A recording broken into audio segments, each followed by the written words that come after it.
So I got asked, what was my thoughts and takes about the whole Ashanti and Irv Gotti situation? It's really messy. Um, Ashanti was a good songwriter, catchy artist. And I said this, and some people didn't like it. I said she was the hood version of Beyonce because she was popping in these streets before Beyonce. She was like tailor made with those R&B samples, um, post Puffy Dominant era, Dr. Dre era, and other eras. But that's what Irv Gotti put her with when they worked with Seven Aquarius and some of the other producers they work with, what have you, with Murder Inc. She was the writer on a lot of stuff. She did stuff ghostly for Jennifer Lopez's non-singing behind, and for other folks. Shanti had a pen game, and she kept some hits going.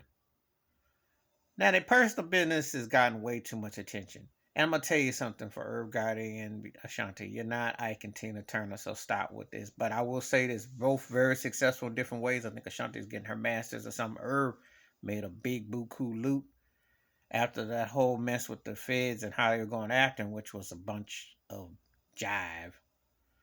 They was cause but the whole thing was a mess. But anyway, getting to this personal front is you don't want to go doing bad for business. You're both good for business.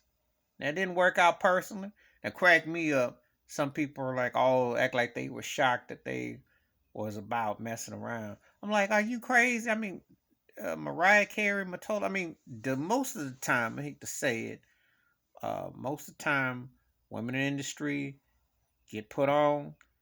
They got a sugar zaddy or a daddy. That's nothing new.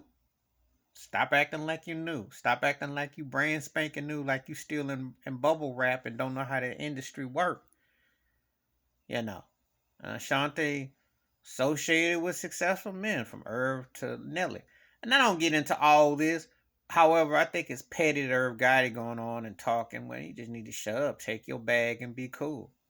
Because she had one of the most light in the cakes labels I've ever seen that was wildly successful. Because it was basically Ashanti and Ja Rule during their best Grease, rest in peace, Olivia Newton-John and John Travolta, during their whole Grease sing a song, rap a song thing, had a formula going on until somebody put money behind 50 and 50 started hating into the whole thing with Ja. But the thing is, Irv had a formula going on. And Ashanti was cha-ching. You know, she was the whole thing with Ja. And then, of course, later with Lloyd, who had a little minor career. I still can't believe that Turkey had an unsung. They tried to stretch that for an hour. I give them about 15 minutes tops.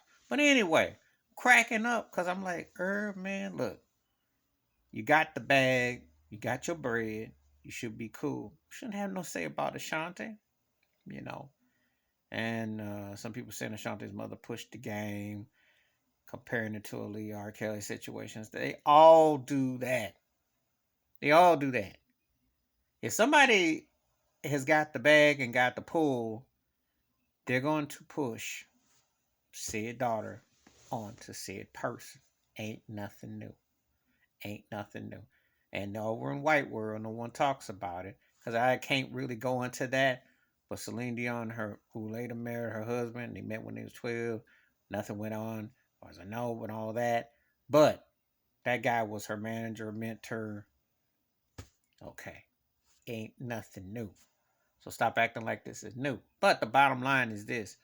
Uh, and her Irv Gotti Ashanti thing is hilarious because they should be counting their bread, counting their blessings, and business is business in the music business. It ain't nothing new. Please hit like, subscribe, welcome thoughts and comments, and I do respond. Thank you. Wash your hands, keep your mind clear, watch out for another. And tell you something, it goes on all the time. It's just that it seems like it gets escalated by people they want to throw out. I'm out.